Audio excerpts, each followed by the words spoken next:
dadaanan nila, bunga na rin po ng iba po nating mga kapatid, karamihan po sa kanila ay wala din pong kakayahan pinansyal. Kaya po sa dinadami-dami din po ngayon ng mga katutubo at mga Muslim na kalat na po sa iba't ibang lugar sa Pilipinas, ito po talaga ang nakita po naming solusyon na nakita din po namin na ginawa na po ng mga local government official, katulad po ng sa Cagayan de Oro, nagawa na po ito. Sa Sorsogon, nagawa na po ito. Sa Manila po, nagawa na rin po nila. Marami na pong mga ganitong halimbawa po, Ginoong Pangulo, na nakita po namin na ito ay maganda natin na magawa sa mga lugar na merong Muslim at merong mga katutubo. Naalala ko, Mr. President, I think isa yan sa mga ginawa nung tatay ko nung naging mayor siya ng Cagayan de Oro. He made sure na there will be burial grounds for our Muslim brothers and sisters, Mr. President. So, ano po ba ang, sabi niyo po ay ang diskriminasyon ay totoong nangyayari sa ground, ano? So, ano pong manifestation ng discrimination? Una sa lahat, hindi pinapayagan ilibing sa public cemetery po? Unang-una po, wala na pong masyadong lugar. Yes, Opo. totoo po yun, but apektado lahat siguro doon. Ang nangyayari po, hindi po nagiging prioridad po pagka iba pong religion. Katulad po sa amin, sa mga Muslim naman po, ang paniwala kasi, dapat po talaga nakahiwalay po kami sa ibang pananampalataya. So ang ginawa po nila, katulad po sa Maynila, nagbigay po, kahit din po, sa Cagayan din po, meron pong sarili talaga na lot. Yes. Para nakalaan po yun sa mga Muslim. Ang nangyayari po kasi, yung mga Muslim po, at yung mga katutubo, alam naman po natin, yung mga katutubo din po, meron po silang mga ritual din po na hindi po nila pwedeng gawin sa normal na sementeryo po.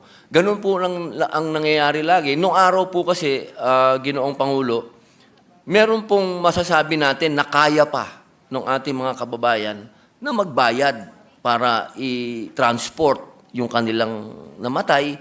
Meron pa po silang kakayahan nun.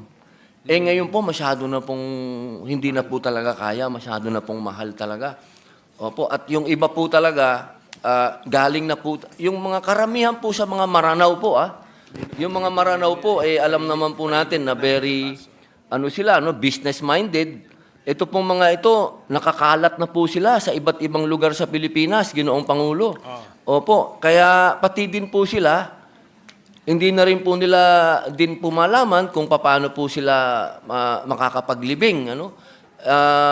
Meron pa po dyan isang sitwasyon na ang mga Muslim po kasi, 24 hours lang po ang kanyang pwedeng itagal po sa angat ng lupa bago po siya ilagay sa ilalim ng lupa. So yung mga ganun pong klase na mga ganap, hindi po maiintay ng mga Muslim kung paglalaanan mo man po siya ng lupa.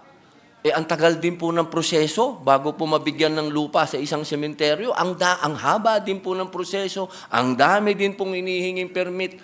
Kaya yun po yung mga dahilan po na banggit po namin itong Kasi yung panukala. prosesong yun ay ang naisip nun is yung namatay ay member ng religion ng majority.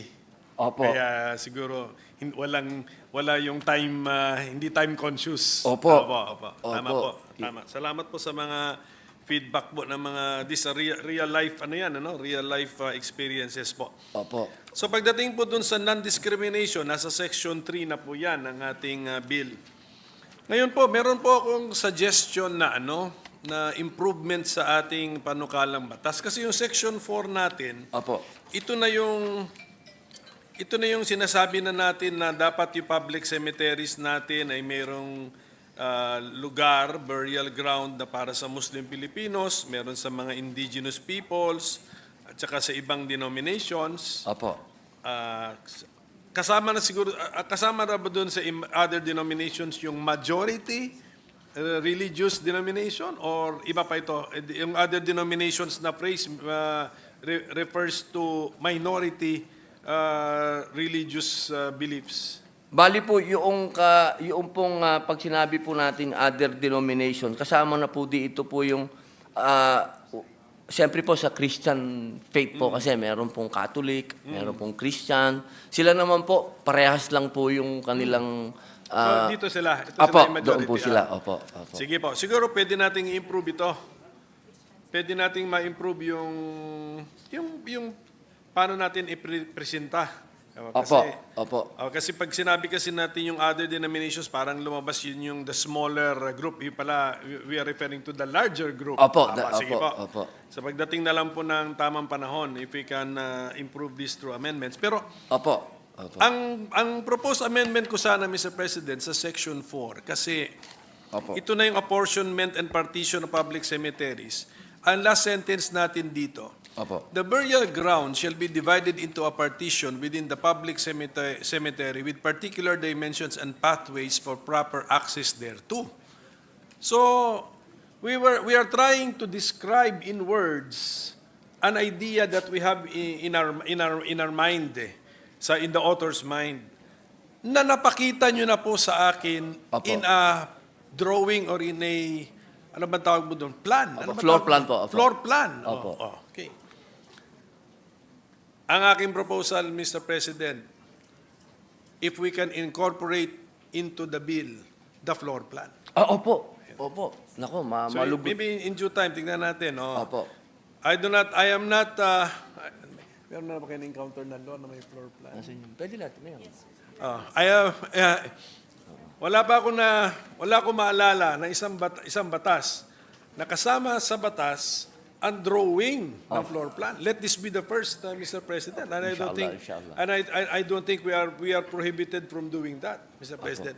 Yan po ang pinakita sa atin ng ating author na floor plan. Opo. Equal po yan. In English. Equal po yan. Equal po yan kahit anong gamiting sukat po. So, Opo. so Pati siguro po, pagdating po ng panahon, ano, in the amendment stage, if we can incorporate a drawing or a plan into a law, Mr. President. Opo. Kasi hindi nyo binanggit yung mga dimensions Opo, Section 4. Opo, opo. And then ang inyo pong naisip ay magiging standard ito.